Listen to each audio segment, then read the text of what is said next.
Praise the Lord. Hallelujah. అభిషేకాగ్ని అని మా కార్యక్రమానికి మరొకసారి మిమ్మల్ని అందరినీ ప్రేమపూర్వకంగా ఆహ్వానిస్తున్నాం. ప్రభునందు ప్రియులారా, మీరందరూ బాగున్నారని దేవుని నామాన్ని స్తుతిస్తూ ఉన్నాను. ఎందుకంటే యేసయ్య మనందరినీ ఎంతో ప్రేమిస్తున్న దేవుడై ఉన్నాడు. ప్రియులారా, యేసయ్య మిమ్మల్ని ప్రేమిస్తున్నాడు. యేసయ్య మన కోసం తన ప్రాణాన్నే పెట్టిన దేవుడు. మన జీవితంలో ఆశ్చర్య కార్యాలు, అద్భుత కార్యాలు చేయటానికి ఆయన ఎంతో ఇష్టపడే దేవుడు. ప్రియులారా, తన బిడ్డల జీవితాల్లో గొప్ప కార్యాలు చేసి ఆనందించే ఇంత గొప్ప దేవుని మనం కలిగి ఉండటం నిజంగా మన గొప్ప ధన్యత. ప్రియులారా, నిజంగా మన జీవితాల్లో ఆయన ఆశ్చర్య కార్యాలు చేస్తూ ఆయన ఆనందిస్తూ ఉంటాడట. కాబట్టి మన జీవితంలో దేవుడు గొప్ప కార్యాలు చేయబోతున్నాడు. ప్రియులారా, నిశ్చయముగా మీ భవిష్యత్తు బాగుండబోతోంది. దేవుడు మిమ్మల్ని ఆశీర్వదించబోతున్నాడు. దేవుని సన్నిధిని కలిగి ఉన్న మీరు భవిష్యత్తులో అంతకంతకు వర్ధిల్లబోతున్నారు. ప్రియులారా, భయపడద్దు, చింతపడద్దు, దిగులు పడద్దు, ధైర్యంగా ఉండండి. ప్రభు మీ జీవితంలో గొప్ప కార్యాలు చేయబోతున్నాడు. ఈ రోజు బైబిల్ గ్రంథంలో ఒక వ్యక్తి జీవితంలో యేసయ్య చేసిన అద్భుత కార్యం గురించి ఈరోజు నేను మీతో పంచుకోబోతున్నాను. ప్రియులారా, దేవుని యొక్క వాక్యం మనం చదువుకుందాం. అపోస్తుల కార్యాల గ్రంథం 3వ అధ్యాయం 1 నుండి కొన్ని వచనాలు మనం చదువుదాం. పగలు 3 గంటలకు ప్రార్థనా కాలమున పేతురును యోహాను దేవాలయమునకు ఎక్కి వెళ్ళుచుండగా పుట్టినది మొదలుకొని కుంటివాడైన ఒక మనుష్యుడు మోసుకొని పోబడుచుండెను. వాడు దేవాలయంలోనికి వెళ్లి వారిని భిక్షమడుగుటకు కొందరు ప్రతిదినము వానిని శృంగారమును దేవాలయపు ద్వారమునొద్ద ఉంచుచూ వచ్చిరి. దేవుని నామానికి స్తోత్రం. ప్రియులారా, పగలు 3 గంటల వేళ, అది యూదుల ప్రార్థనా సమయం. ఆ సమయంలో పేతురు యోహాను కలిసి ఆ ప్రార్థనా కాలమున యెరూషలేములో ఉన్న దేవుని మందిరానికి వారు వస్తా ఉన్నారు. ప్రియులారా, వాళ్ళు దేవుని మందిరానికి వస్తా ఉంటే వారి కళ్ళ ఎదురుగా ఒక వ్యక్తిని మోసుకొని వస్తున్నారు. ఆ వ్యక్తి ఎవరు అంటే పుట్టింది మొదలుకొని కుంటివాడైన ఒక వ్యక్తి. ప్రియులారా, చిన్నప్పటి నుంచి ఆ వ్యక్తికి కాళ్ళు లేవు, ఆ వ్యక్తి నడవలేడు, ఆ వ్యక్తి పుట్టుకుంటివాడు. కాబట్టి ఆ వ్యక్తిని కొంతమంది మోసుకొని వస్తా ఉన్నారు. ఎక్కడికి వస్తున్నారు వీళ్ళు అంటే దేవుని మందిరము లోనికా అంటే కాదు. ప్రియులారా, ఈ వ్యక్తిని ఆ దేవుని మందిరం బయట కూర్చోబెట్టి ఈ వ్యక్తి ద్వారా వాళ్ళు కొంత ధనము సంపాదించుకునేవాళ్ళు. ఈ వ్యక్తి ఆ దేవాలయమునకు వచ్చే వారిని భిక్షం అడుక్కొని అలాగూ తను జీవనం కొనసాగిస్తూ ఉండేవాడు. ప్రియులారా, ఈ వ్యక్తి జీవితంలో పుట్టింది మొదలుకొని కుంటివాడిగా పుట్టాడు. ఈ వ్యక్తిని పేతురు యోహానుల కళ్ళ ముందు ఆ వ్యక్తిని అలాగూ మోసుకుని వచ్చి ఆ దేవాలయపు మెట్ల దగ్గర ఆ వ్యక్తిని అలాగూ కూర్చోబెట్టారు. ప్రియులారా, ఈ వ్యక్తి ఆ దేవాలయానికి వెళ్లే వారిని భిక్షం అడుక్కుంటూ ఉండేవాడు. ఇప్పుడు ఈ వ్యక్తికి ముందుగా వస్తున్న వారు ఎవరు అంటే పేతురు యోహాను. వారి కళ్ళ ముందే మోసుకుని వచ్చారు, ఆ వ్యక్తిని అక్కడ కూర్చోబెట్టారు. ఇప్పుడు ఈ వ్యక్తి పేతురు యోహానులను భిక్షం అడగటానికి ప్రారంభిస్తున్నాడు. ఈ వ్యక్తి యొక్క వృత్తి అది. ప్రియులారా, ఈ వ్యక్తి యొక్క జీవనోపాధి అది. ఈ వ్యక్తికి పుట్టినప్పటి నుంచి కూడా ఆ 2 కాళ్ళు లేనందు చేత ఆ వ్యక్తి జీవితం దుర్భరంగా అలాగూ ఇతరుల మీద ఆధారపడి కొనసాగవలసిన పరిస్థితి ఏర్పడింది. ప్రియులారా, చాలా మంది జీవితాలు ఎలా ఉంటాయంటే ఎప్పుడు కూడా ఇతరుల మీద ఆధారపడి జీవించేవారుగా ఉంటారు. అలాగే తమ కాళ్ళ మీద తాము నిలబడలేని పరిస్థితుల్లో అనేక మంది జీవిస్తూ ఉంటారు.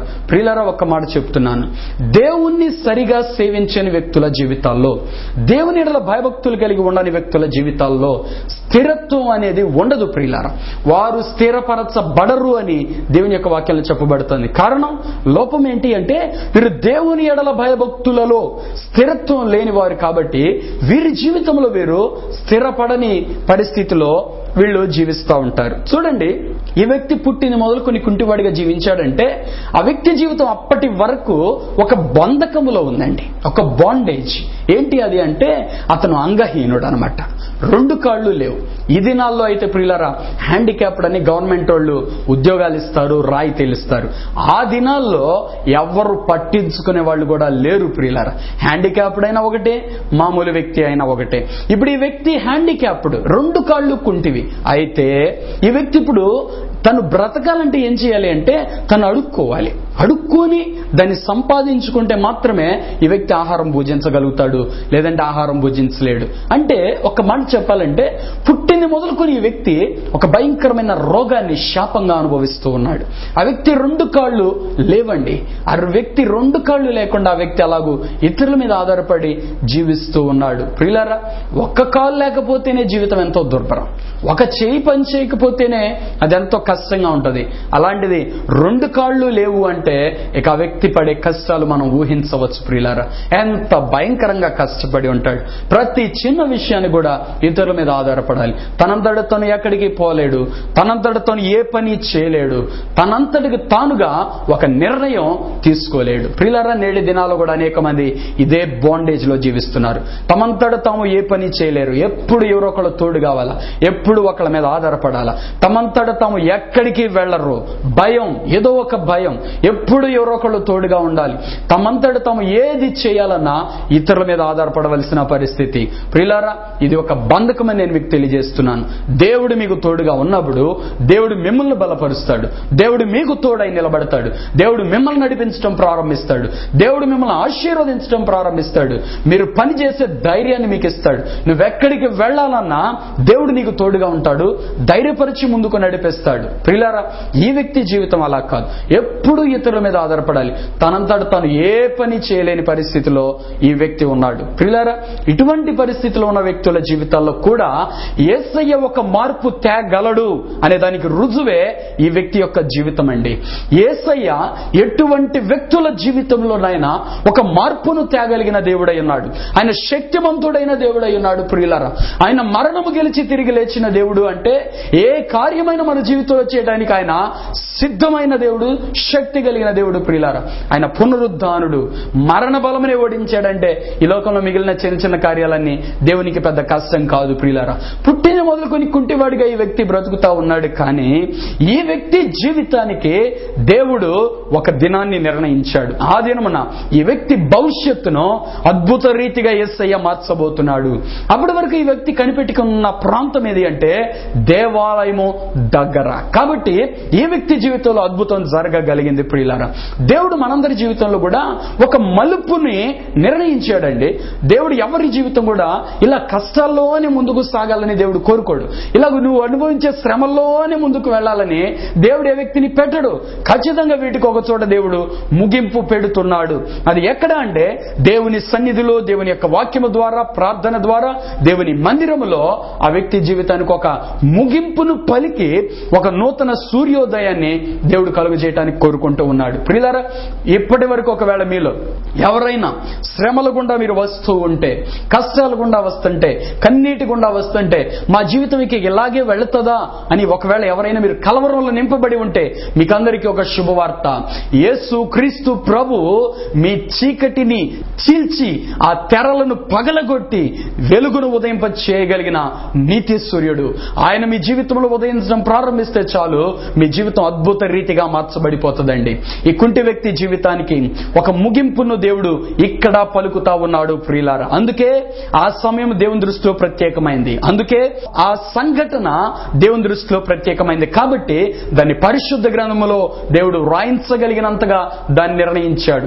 ఈ కుంటి వ్యక్తి జీవితంలో, పుట్టింది మొదలుకొని కుంటివాడిగా దుర్భర జీవితం అనుభవిస్తున్న ఈ వ్యక్తి జీవితంలో దేవుడు కార్యము చేసినట్లయితే నీ జీవితంలో కూడా దేవుడు కార్యము చేయడానికి శక్తి కలిగిన దేవుడని మనందరికీ తెలియపరచాలి. తెలియపరచడానికే ఈ సంఘటనను దేవుడు వ్రాయించి ఉంచాడు. ప్రియులరా, ఈ వ్యక్తిని మోసుకొని వచ్చారు, దేవాలయపు మెట్ల దగ్గర కూర్చోబెట్టారు. అయితే ఈ వ్యక్తి జీవితాన్ని గురించి నేను ఆలోచిస్తున్నప్పుడు, ఈ వాక్యాన్ని చదువుతా ఉన్నప్పుడు దేవుడు నాకు ఒక చక్కని తలంపులు ఇచ్చారండి. అవేమిటి అంటే, ఈ వ్యక్తి దేవుని మందిరము దాకా రోజు వస్తున్నాడు కదండి, ఒక్క రోజు కూడా దేవుని మందిరము లోపలికి వెళ్ళలేదండి. కారణం ఏంటి అంటే, ఆ వ్యక్తికి ఉన్న బలహీనత, కుంటితనం, తనంతట తాను వెళ్ళలేడు కదండి. ఈ తీసుకొచ్చే వాళ్ళేమో దేవుని మందిరము దాకా తెస్తారు కానీ దేవుని మందిరము లోపలికి తీసుకెళ్లరు. నువ్వు దేవుని మందిరంలో కూర్చుంటే ఎట్లారా, నువ్వు ఆరాధన చేస్తుంటే ఎట్లా, ప్రార్థన చేసుకుంటే ఎట్లా, నువ్వు ఒకవేళ దేవుడి నీ జీవితంలో అద్భుతం చేస్తే ఎట్లా, మాకు వచ్చే లాభం నీ నుంచి అదేమైపోవాలి అన్నట్లు ఆ వ్యక్తిని అక్కడ బంధించి ఉంచారు. అలాగే అక్కడ ఉండి ఆ వ్యక్తి అడుక్కుంటా ఉన్నాడు. కానీ ఆ వ్యక్తి జీవితంలో ఉన్న ఒక ఆశ ఏంటంటే, నేనెప్పుడు దేవుని మందిరం లోపలికి వెళ్ళాలి, నేనెప్పుడు దేవునిని ఆరాధించాలి, నేనెప్పుడు దేవుని సన్నిధిలో మేలు అనుభవించాలి, నేనెప్పుడు దేవుని మందిరములో పరిశుద్ధుడైన దేవుణ్ణి నా హృదయమంతటితో, నా ప్రాణాత్మ శరీరములు ఇచ్చి నా దేవుణ్ణి నేను ఎప్పుడు గణపరచాలి అనేది ఈ వ్యక్తి గుండెల్లో ఉన్న ఒక బలమైన కోరిక ఉన్నది. ప్రియులారా, ఈ వ్యక్తి ఆ కోరికతోనే బ్రతుకుతున్నాడు. దేవుడంటూ నన్ను ఒక రోజు దర్శించడా, దేవుడంటూ నా జీవితంలో ఒక రోజు గొప్ప కార్యం చేయడా, ఆయన చేసిన రోజున నేను దేవుని మందిరంలోనికి వెళతాను అనేది ఈ వ్యక్తి యొక్క ఆశ. ప్రియులారా, కాబట్టి ఈ వ్యక్తిని దేవాలయం దగ్గరికి మోసుకుని వచ్చిన తరువాత పేతురు యోహానులను దేవుడు నిర్ణయించి అక్కడ వారిద్దరిని నిలబెట్టేశాడు. ప్రియులారా, అపోస్తల కార్యముల గ్రంథం 3వ అధ్యాయం 3వ వచనం నుండి మనం చూస్తే, పేతురును యోహానును దేవాలయంలో ప్రవేశింపబోనప్పుడు వాడు చూచి భిక్షమడుగగా పేతురును యోహాను వాని తేరి చూచి మా తట్టు చూడుమనిరి. దేవునికి స్తోత్రం. ప్రియులారా, పేతురు యోహానుని దేవుడు నిర్ణయించాడు. అవును ప్రియులారా, మీ జీవితంలో దేవుడు ఒక అద్భుతం చేయడానికి దేవుని సేవకులు నిర్ణయించారు. దేవుని సేవకులు మీ కొరకు ప్రార్థన చేసినప్పుడు, దేవుని సేవకులు మీకు దేవుని యొక్క వాక్యాన్ని బోధించినప్పుడు, దేవుని సేవకులు ఒక ప్రవచనం మీకు ప్రవచించినప్పుడు మీ జీవితంలో ఒక అద్భుతం జరగబోతోంది. యేసయ్య శక్తి కలిగిన దేవుడు, ఆయన గొప్ప కార్యములు చేయగలిగిన దేవుడు. నీ జీవితంలో అటువంటి కార్యాలు చేయడానికి దేవుడు కోరుకుంటూ ఉన్నాడు. ఇక్కడ పేతురు యోహానులను దేవుడు ఈ వ్యక్తి కొరకు నిర్ణయించాడు. ఇది దేవుని యొక్క అనాది సంకల్పం. ప్రియులారా, అవును ప్రియులారా, ఎన్నడూ ఏ వ్యక్తి కూడా నిరంతరం కష్టాల్లో ఉండటానికి దేవుడు కోరుకోడు. వారి యావత్ బాధలో ఆయన బాధనుందేను అని దేవుని యొక్క వాక్యం చెప్తుంది. నువ్వు బాధింపబడుతూ ఉంటే నీ బాధలో ఆయన బాధనుందే దేవుడట. ఒక వ్యక్తి కన్నీరు గారిస్తే దేవుడు కన్నీరు కార్చే దేవుడై ఉన్నాడండి. ఆ వ్యక్తి కన్నీటిని అంతటిని కూడా దేవుడు పంచుకునే దేవుడై ఉన్నాడు. మన హృదయంలో ఉన్న భారం అంతటిని కూడా పంచుకునే దేవుడై ఉన్నాడు.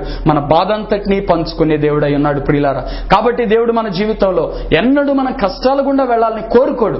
ఒకవేళ ఏదైనా శ్రమలలో మనం చిక్కుకొని ఉంటే వాటన్నిటిని విడిపించడానికే దేవుడు కోరుకుంటూ ఉంటాడు. ప్రియులారా, అందుకే బైబిల్లో ఒక చక్కని మాట రాయబడింది. సాయంకాలం ఏడ్పు వచ్చిందనుకో, ఒకవేళ ఆ ఏడ్పు ఏడ్చి ఏడ్చి ఏడ్చి అలా నిన్ను ఏడ్పిస్తూ ఉంటే, ఒకవేళ అదే ఏడ్పు రాత్రంతా కూడా నిన్ను ఏడిపిస్తూ ఉందేమో, నువ్వు ఏడుస్తూ ఉన్నావేమో ఆ చీకటి కాలంలో, అయితే తెల్లవారి ఒకటి ఉంది. తెల్లవారుతుండగా, సూర్యోదయం అవుతుండగా, సూర్యుడు ప్రకాశిస్తూ ఉండగా, ఆ వెలుగు వస్తుండగా నీ దుఃఖము సంతోషం అవుతుందని దేవుని యొక్క వాక్యం చెప్పబడింది. సాయంకాలమున ఏడ్పు వచ్చి రాత్రి ఉండినను తెల్లవారునప్పటికీ అది సంతోషముగా మారుతుంది. అది ఉండదు ప్రియులారా. అవును ప్రియులారా, క్రైస్తవులుగా దేవుని బిడ్డలుగా మీకు అందరికి ఒక శుభవార్త ఏంటంటే, మీరు అనుభవించే ఏ శ్రమ కూడా అది మీతో ఉండదు.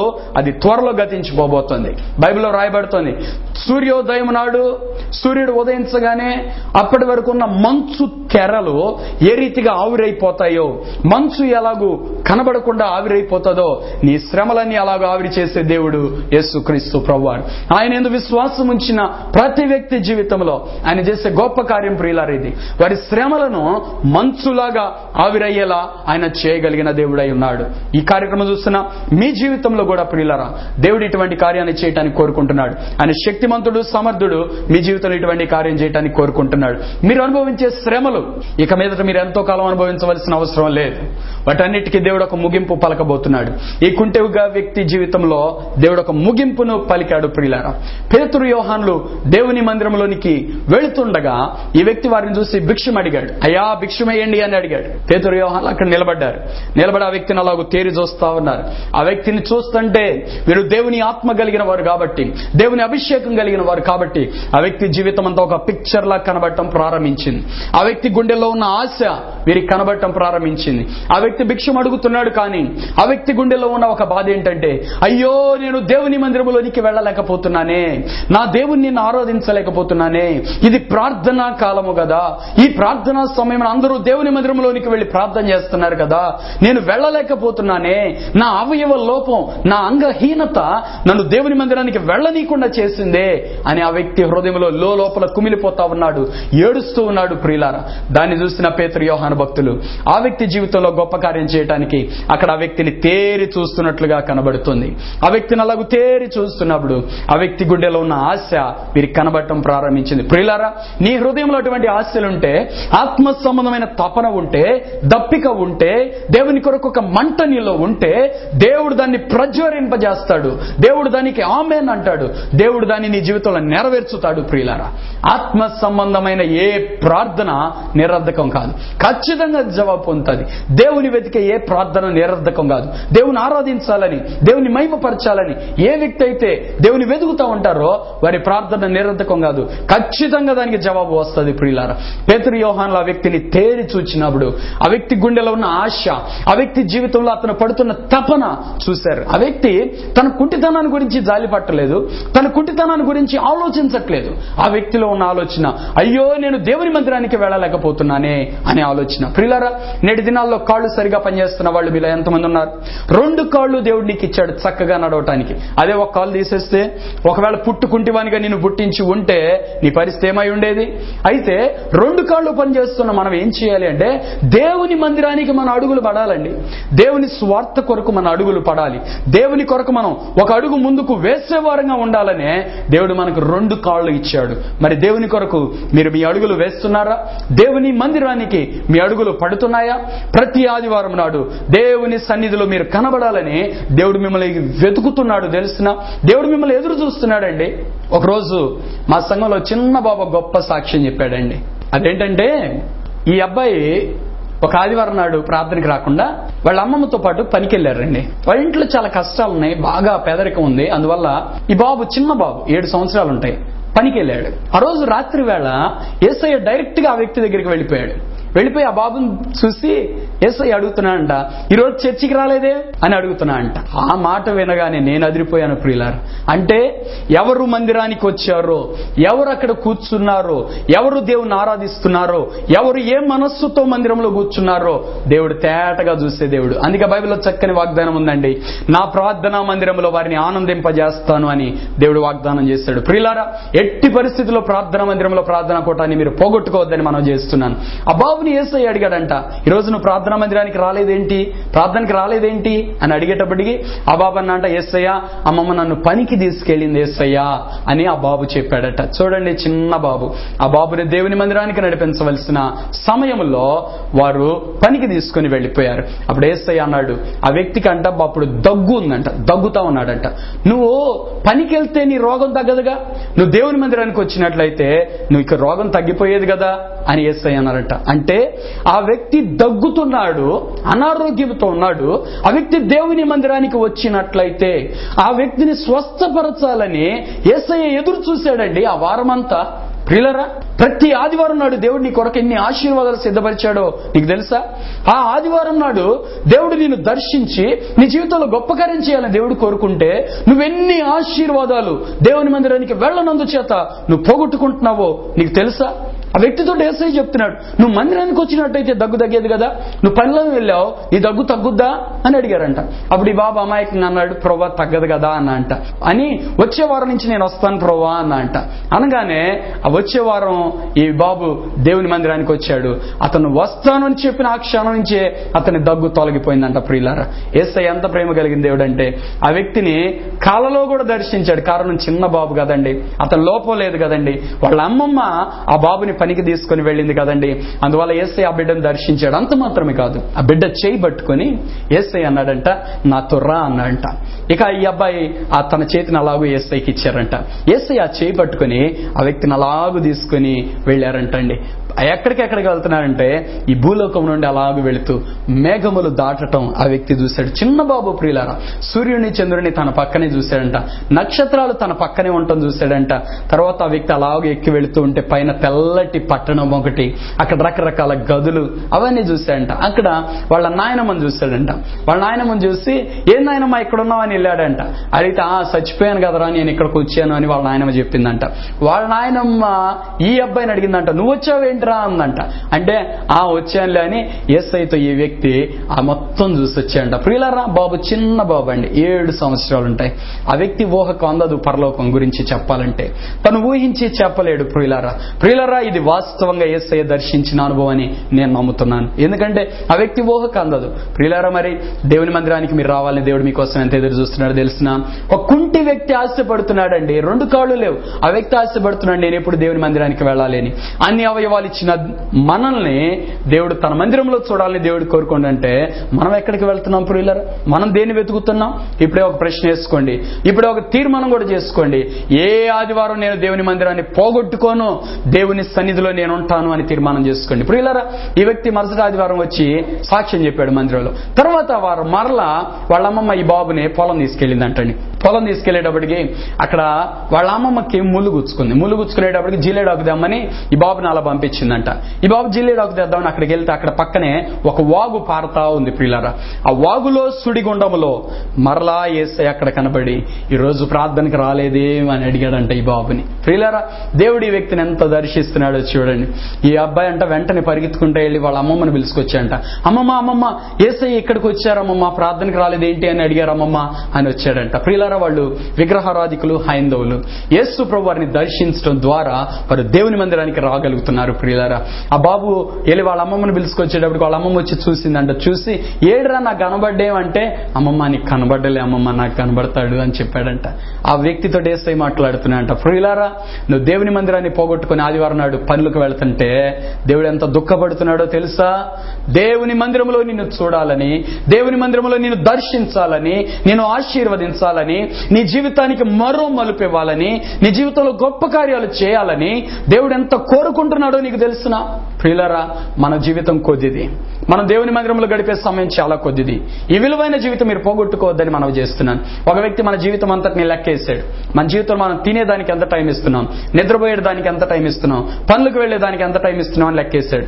వాటిలో లెక్కలో ఎంత తేలిందంటే ఇంచుమించు 1 నెల రోజులు మాత్రమే తేలిని. 60 సంవత్సరాలు బతికిన వ్యక్తి 21 రోజులు మాత్రమే దేవుని మందిరంలో సమయం గడిపేదిగా ఉంది. అయితే ఇందులో సగం మంది సగం ఆయుష్ దినాలు మారుమనసు పొందకుండానే ఉన్నారు. అంటే ఇంకా చాలా దినాలు తగ్గిపోతున్నాయి అన్నమాట. ప్రియులారా, మనకున్న సమయం చాలా కొద్దిది. ఆ కొద్దిది దేవుని సన్నిధిలో గడిపినప్పుడు మనం నిత్యత్వంలో మనం దేవునితో ఉండగలుగుతాం. ప్రియులారా, మీ జీవితంలో ఎన్నడూ కూడా ప్రార్థనా సమయాన్ని పోగొట్టుకోవద్దని మనం చేస్తున్నాను. 2 కాళ్ళు లేని ఒక వ్యక్తి తన గుండెల్లో ఉన్న ఆశ, నేను ఎప్పుడు దేవుని మందిరానికి వెళ్ళాలని, ఆ ఆశ ఆ వ్యక్తిని నడిచేలా చేసింది. ప్రియులారా, ఆ రోజున పేతురు, యోహాన్లు ఆ వ్యక్తిని చూసి అంటున్నారు, వెండి బంగారములు మా యుద్ధ లేవు గాని మాకు కలిగినది నీకు ఇచ్చుచున్నాము, నజరేయుడైన యేసుక్రీస్తు నామమున లేచి నడుమని చెప్పి ఆ వ్యక్తి చేయబట్టుకుని లేవనెత్తారు. దేవుని యొక్క శక్తి ఆ వ్యక్తి నరాల్లో తాగడం ప్రారంభించింది. కారణం ఏంటంటే ఆ వ్యక్తి నరాల్లో పేరుకుపోయింది ఒక ఆలోచన, ఒక ఆశ. అదేంటంటే నేను ఎప్పుడు దేవుని మందిరానికి వెళ్ళాలి. ఎక్కడెక్కడ దేవుని సంబంధమైన ఆశలు ఉన్నాయో అక్కడెల్లా దేవుని యొక్క శక్తి ప్రవహించడం ప్రారంభించింది. ఆ వ్యక్తి కాళ్ళలోనికి జీవం వచ్చింది, నరములు బలం పొందాయి, ఎముకలు బలం పొందాయి, నిలబడటానికి ప్రారంభించాడు, నడవటానికి ప్రారంభించాడు, గంతులు వేయటానికి ప్రారంభించాడు, దేవుని స్తుతించడానికి ప్రారంభించాడు. అలాగే స్తుతిస్తూ గంతులు వేస్తూ దేవుని మందిరంలోనికి వెళ్లి దేవుని ఆరాధించినాడు. ప్రియులారా, ఆ వ్యక్తిని చూసిన అందరూ ఆశ్చర్యపోయారు. దేవాలయం మెట్ల దగ్గర కూర్చొని భిక్షం అడుక్కునే వ్యక్తి ఈ వ్యక్తేనా? ఈ కుంటివాడేనా? అలాగైతే ఈ వ్యక్తి జీవితంలో దేవుడు ఎంత గొప్ప కార్యాలు చేయగలిగినాడు అని ఆ దినమున ప్రజలందరూ కూడా దేవుని మహిమ పరిచినారు. ప్రియులారా, నువ్వు దేవుని వెతికే వ్యక్తి అయితే నీ ద్వారా దేవునికి మహిమ వస్తుంది. నువ్వు ఎలాంటి వ్యక్తివైనా సరే దేవునికి మహిమకరంగా నువ్వు జీవించవచ్చు. ఒక కుంటివాడు దేవుని నామానికి మహిమ తేగలిగినాడు. మనం ఎందుకు మన జీవితంలో దేవుని నామానికి మహిమ తేలేం? ప్రియులారా, దేవుని పక్షాన్ని మనం నిలబడితే దేవుడు మన పక్షాన్ని నిలబడతాడు. దేవుని మనం గణపరచడం ప్రారంభిస్తే దేవుడు మనల్ని గణపరచడం ప్రారంభిస్తాడు. మన జీవితంలో మొట్టమొదటి ప్రాధాన్యత దేవునికి ఇద్దాం, ప్రార్థనకి ఇద్దాం, దేవుని యొక్క వాక్యానికి ఇద్దాం. తద్వారా ఉన్నతమైన దీవెనలు మనమే పొందుకుంటాం. ప్రియులారా, మన జీవితంలో ఎన్నడూ కూడా దేవునికి ఇచ్చే సమయాన్ని నిర్లక్ష్య పెట్టద్దు. దేవుని సన్నిధిలో గడిపే సమయాన్ని పోగొట్టుకోవద్దని మనం చేస్తున్నాను. ప్రియులారా, యేసయ్య మనల్ని ఎంతో ప్రేమిస్తున్నాడు. మన కొరకై ఆయన ఆశ కలిగిన దేవుడై ఉన్నాడు. ఒకప్పుడు కుంటోడిని చూసి ఒరే కుంటోడు అని పిలవగలిగే వాళ్ళు ఇప్పుడు 2 కాళ్ళు వచ్చినాయి. కుంటోడా అంటానికి లేదు. నిందను తొలగించిన దేవుడు యేసయ్య. ప్రియులారా, అవమానాన్ని తొలగించే దేవుడు యేసయ్య. ఇతరులను ఒకవేళ హేళన చేస్తుంటే, తోలనడి మాట్లాడుతుంటే వారి నోరు మూయించే కార్యాలు దేవుడు నీ జీవితంలో చేస్తాడు. ఎప్పుడో తెలిసినా మనం దేవుని ఎడల భయభక్తులు కలిగి దేవుని హృదయపూర్వకంగా వెతకడం ప్రారంభిస్తే దేవుడు అటువంటి కార్యాలు మన జీవితంలో చేస్తాడు. మీ జీవితంలో కూడా చేస్తాడండి. యేసయ్య శక్తి కలిగిన దేవుడు. యేసయ్యను మనం ఆరాధించేటప్పుడు మనం అంతకంతకు బలాభివృద్ధి పొందుతామే కానీ నష్టపోం. ప్రియులారా, దేవుని మందిరానికి క్రమం తప్పకుండా వెళితే అది మనకు ఆశీర్వాదం అండి, నష్టమే లేదు. ప్రియులారా, ఎక్కువగా ప్రార్థన చేస్తే దేవుడు మన జీవితంలో గొప్ప కార్యాలు చేస్తాడండి. దేవుని యొక్క శక్తితో నింపుతాడండి. దానివల్ల నష్టం లేదండి. భక్తిలో నష్టం లేదు. భక్తిగా ఉండకపోతే నష్టం ఉంది. దేవునిలో భయభక్తులుగా జీవించే వ్యక్తి తనకు తాను మేలు చేసుకునే వ్యక్తి అయి ఉన్నాడు. అలాగే తరతరములకు ఆశీర్వాదకరంగా ఉండే వ్యక్తి అయి ఉన్నాడు. ఒక కుంటివాని గురించి బైబిల్లో దేవుడు ఘనపరుస్తూ వ్రాయించాడు. ఆ వ్యక్తి విశ్వాసాన్ని గురించి వ్రాయించాడు. ఆ వ్యక్తి దేవుని సన్నిధిలో పొందిన మేలును గురించి వ్రాయించాడు. దేవుడు మీ జీవితంలో కూడా గొప్ప కార్యాలు చేయడానికి సిద్ధంగా ఉన్నాడు. మరి అటువంటి కార్యాలు పొందటానికి నీవు దేవుని సన్నిధిలో కనబడటానికి నువ్వు సిద్ధంగా ఉన్నావా? నిన్ను నువ్వు దేవుని సన్నిధిలో కనపరుచుకోవడానికి సిద్ధంగా ఉన్నావా? ప్రియులారా, మరొకసారి చెప్తున్నాను, మన జీవితంలో దేవుని సన్నిధిలో గడిపే చాలా కొద్ది సమయం. నేను ఎలాగో లెక్కేసానంటే అండి, చాలా మంది బుధవారం నడుకోవటానికి రారు, శనివారం నడుకోవటానికి రారు, మిగిలిన మధ్యలో ఉన్న కోటాలకే రారు. ఆదివారం ఒకరోజు కోటానికి వస్తారు. ఆదివారం ఒకరోజు కోటానికి వచ్చారనుకోండి, దీనిలో సాధారణంగా మందిరంలో 2 గంటల ఆరాధన జరుగుతుందండి.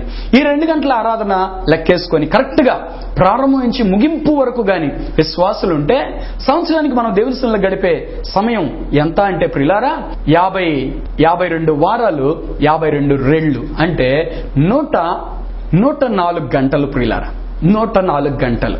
అవే మనం లెక్కేస్తే 5 రోజులు వస్తాయండి. ప్రియులారా, సంవత్సరంలో 365 రోజులు, కానీ దేవుని సన్నిధిలో గడిపే సమయం 5 రోజుల. ప్రార్థన సమయం ఎంత? వ్యక్తిగతంగా ప్రార్థన చేసే సమయం ఎంత? వాక్యానికి మనం ఇచ్చే సమయం ఎంత? ప్రియులారా, ఈ రకంగా లెక్కలేసుకుంటే దేవుని మనం చాలా తక్కువగా చూస్తున్నామండి. దేవుడు అంటే నాకు ఇష్టమని చెప్తాం కానీ దేవునికి మనం సమయాన్ని ఇవ్వట్లేదు. ప్రియులారా, దేవునికి మనం సమయం ఇవ్వట్లేదు కాబట్టి మన జీవితంలో మనం మేలు పొందలేకపోతున్నాం. ఈ కొంచెం చేసి మనం అంటాం, దేవానే ప్రతి వారం నీ మందిరానికి వచ్చా నా జీవితంలో గొప్ప కార్యాలు చేయవే. దేవుడు గాని ఈ లెక్కంతా మన ముందు పెట్టి 5 రోజులు నువ్వు నా మందిరానికి వచ్చావు, 360 రోజులు నీ కోసమే వాడుకున్నావు, నేను నీకు ఎంత కార్యం చేయాలని దేవుడు లెక్క పెడితే అసలు మన జీవితం ఏమైపోద్దండి? ప్రియులారా, జాగ్రత్త. దేవుని సమయాన్ని మనం ఎక్కువగా దేవునితో గడిపినప్పుడు దేవుడు మనం దీవించడం ప్రారంభిస్తాడు. అట్టి కృప దేవుడు మీకు అందరికీ దయచేయను గాక. కుంటివాడు సమయాన్ని సద్వినియోగం చేసుకున్నాడు. మన సమయాన్ని మనం సద్వినియోగం చేసుకుని దీవెనలు పొందుదాం. ప్రార్థన చేసుకుందామా? అందరూ ఒక నిమిషం తల వంచి కళ్ళు మూసుకోండి. నేను మీ కొరకు ప్రార్థన చేయబోతున్నాను. ప్రేమ కలిగిన మా తండ్రి, కృప కలిగిన మా ప్రభువా, నీకు వందనాలు, స్తోత్రాలు నాయన. ఎంతమంది అయితే ఈ కార్యక్రమం చూస్తున్నారో ప్రభువా, వారందరూ ఇప్పుడే మీరు దర్శించమని ప్రార్థన చేస్తున్నాను. అయ్యా, మా గుండెల్లో కూడా ఒక ఆలోచన పెట్టండి. మేము దేవుని మందిరానికి ఎప్పుడు వెళ్ళాలి, మా దేవుని సన్నిధిలో మేము ఎప్పుడు కనబడాలి అని ప్రభువా భక్తులు చెప్పిన మాట మేము నువ్వు చెప్పడానికి కృప దయచేయండి. నీ మందిరంలో మేలుందయ్యా, నీ మందిరంలో నువ్వు ఆనందింపజేస్తావు నాయన. అయ్యా, నీకు దూరంగా ఉండి ఇంత గొప్ప ఆశీర్వాదాలు మేము పోగొట్టుకుంటున్నామని గ్రహించడానికి కృప దయచేయండి. ఈ కార్యక్రమం చూస్తున్న ప్రతి బిడ్డను మీరు తాకండి. ఇప్పుడే ప్రభువా నీకు విలువైన సమయం ఇవ్వడానికి కృప చూపించండి. వారిని ప్రేరేపించండి నాయన. ఇప్పుడే నీ బలమైన అభిషేకంతో నీ బిడ్డల్ని తాకమని ప్రార్థన చేస్తున్నాను. నీ శక్తి చేత తాకండి నాయన, నీ మహిమ చేత తాకండి, నీ ప్రసన్నం చేత తాకండి, నీ అభిషేకం చేత తాకండి ప్రభువా. ఈ దినం మొదలుకొని నీ బిడ్డల జీవితాల్లో గొప్ప కార్యాలు జరగాలి నాయన. చీకటి తెరలన్నీ తొలగిపోవాలని ప్రార్థిస్తున్నాను. నీ మహిమతో ఇప్పుడే ప్రకాశించండి ప్రభువా. నీతి సూర్యుని వెలుగు వీరిని మీద పడును గాక. దేవుని హస్తం వీరిని ఇప్పుడే తాకును గాక. వీరి దుఃఖ దినములు సమాప్తములగును గాక తండ్రి. వీరి జీవితంలో ఒక నూతనమైన ఉదయము ప్రకాశించును గాక. మీ గొప్ప కృప దయచేయమని ప్రార్థన చేస్తున్నాను. అనారోగ్యంతో బాధపడుతున్న ప్రతి బిడ్డని ఇప్పుడే ముట్టండి ప్రభా. గాయపరచబడి నీ హస్తాన్ని చాపండి. యేసు నామములో స్వస్థత కలుగును గాక. ఇప్పుడే నీ బిడ్డలకు అద్భుతం జరిగించమని ప్రార్థన చేస్తున్నాను. ఆశ్చర్య కార్యాలు, అద్భుత కార్యాలు ఇప్పుడు జరిగించండి ప్రభా. నీ బిడ్డలు మీరు ముడుతున్నందుకు స్తోత్రం. నీ శక్తి చేత తాగుతున్నందుకు స్తోత్రం. నీ బిడ్డలకు మీరు ఇస్తున్న విడుదలను బట్టి స్తోత్రం. చీకటి క్రియల నుండి లయపరుస్తున్నందుకు నీకు స్తోత్రాలు చెల్లిస్తున్నాను ప్రభా. ఈ కార్యక్రమం చూస్తున్న ప్రతి ఇంటిని ఆశీర్వదించండి. నిన్ను సంతోష పెట్టగలిగిన వ్యక్తులుగా వీరిని మార్చండి ప్రభా. ప్రభా నిన్ను వెతకే వ్యక్తులుగా చేయండి. బలహీనపరిచే ప్రతి దురాత్మ యేసు నామములో ఈ బిడ్డలను విడిచి బయటికి రమ్మని జ్ఞాపిస్తున్నాను తండ్రి. ఇప్పుడే నీ శక్తి చేత వీరిని తాకండి, అద్భుతాలు జరిగించమని ప్రార్థన చేస్తున్నాను. నీ మహిమ చేత తాకండి, స్వస్థపరచండి ప్రభా. ఇప్పుడే నీ గొప్ప కృపలతో వీరిని ఆశీర్వదించమని యేసు శక్తి కలిగిన నామములో ప్రార్థిస్తున్నాను తండ్రి, ఆమేన్. ప్రియులారా, ప్రార్థన సమయం నిర్లక్ష్య పెట్టద్దు. దేవుని మందిరానికి వెళ్లే విషయాన్ని కూడా వాయిదా వేయద్దు, నిర్లక్ష్య పెట్టద్దు. దేవుని మందిరంలో ఉన్న మేలు సమృద్ధిగా అనుభవించండి. అట్టి కృప దేవుడు మీకు అందరికీ దయచేయును గాక, ఆమేన్. మరలా వచ్చే వారం ఇదే సమయానికి ఇదే ఛానల్లో మరలా కలుసుకుందాం. దేవుడు మిమ్మల్ని అందరినీ సమృద్ధిగా దీవించును గాక.